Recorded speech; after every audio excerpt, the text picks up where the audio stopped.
अखिल भारतीय ग्राहक पंचायत द्वारा उपभोक्ताओं के हितों की रक्षा और बाजार में बढ़ती मनमानी मूल्य वसूली पर रोक लगाने के उद्देश्य से राष्ट्रव्यापी अभियान चलाया जा रहा है। इसी क्रम में गुना में आयोजित पत्रकार वार्ता में संगठन के क्षेत्रीय संगठन मंत्री अलंकार वशिष्ठ ने कहा कि बाजार में वस्तुओं पर अंकित अधिकतम खुदरा मूल्य (MRP) वास्तविक लागत से कई गुना अधिक रखा जाता है, जिससे उपभोक्ताओं का आर्थिक शोषण हो रहा है। उन्होंने कहा कि एक ही उत्पाद अलग अलग स्थानों पर अलग कीमतों में बेचा जा रहा है और कंपनियां उपभोक्ताओं को भ्रमित करने के लिए MRP का दुरुपयोग कर रही हैं। ग्राहक पंचायत ने केंद्र सरकार से मांग की है कि MRP व्यवस्था को प्रभावी बनाने के लिए सख्त कानून बनाया जाए और उसका कड़ाई से पालन सुनिश्चित किया जाए। संगठन ने घोषणा की कि इस मुद्दे को लेकर 12 जून को दिल्ली के जंतर मंतर पर धरना प्रदर्शन किया जाएगा। पत्रकार वार्ता में संगठन के कई पदाधिकारी मौजूद रहे। गुना से अगम द्विवेदी की रिपोर्ट।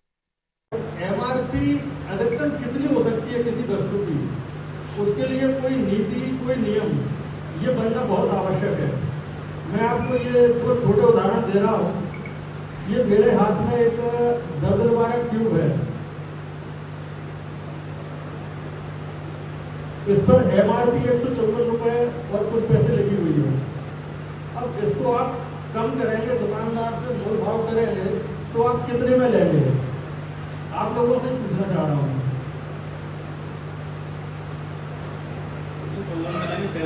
154 में लेंगे, आप पैसे छोड़ देंगे और आपको लगेगा कि आपका शोषण नहीं हुआ है। लेकिन ये 154 MRP वाली ट्यूब गुना में ही मात्र 25 रुपये में भी उपलब्ध है। तो जो जागरूक ग्राहक मोल भाव कर लेता है वह तो शोषण से बच जाता है, लेकिन जो सीधा साधा होता है वह MRP के जाल में फंस जाता है और शोषण का शिकार होता है। ये एक और दवा है, इसमें ये एक पत्ते के साथ दूसरा पत्ता फ्री आता है। अब जिसको जानकारी है, जिसके दुकानदार से संबंध अच्छे हैं, वह उसको एक के साथ एक फ्री दे देगा, मतलब उसको 50% डिस्काउंट मिलेगा, बाकी दूसरा को MRP पर लेकर जाएगा।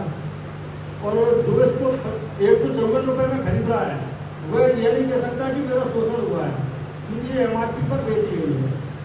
तो इसलिए ग्राहक पंचायत की यही मांग है कि MRP का एक नियम होना चाहिए कि जो कंपनी है वो 2 गुना कीमत लेगी, 4 गुना लेगी, 10 गुना लेगी, कुछ तो तय होना चाहिए। लेकिन 2 रुपये की चीज़ पर आप MRP 2000 डाल दो, 500 डाल दो, ये बिल्कुल भी कहीं से कहीं तक नीति संगत नहीं है। इसी संदर्भ में ग्राहक पंचायत द्वारा देश भर में प्रेस कॉन्फ्रेंस के आयोजन किए जा रहे हैं और गुना की इकाई ने भी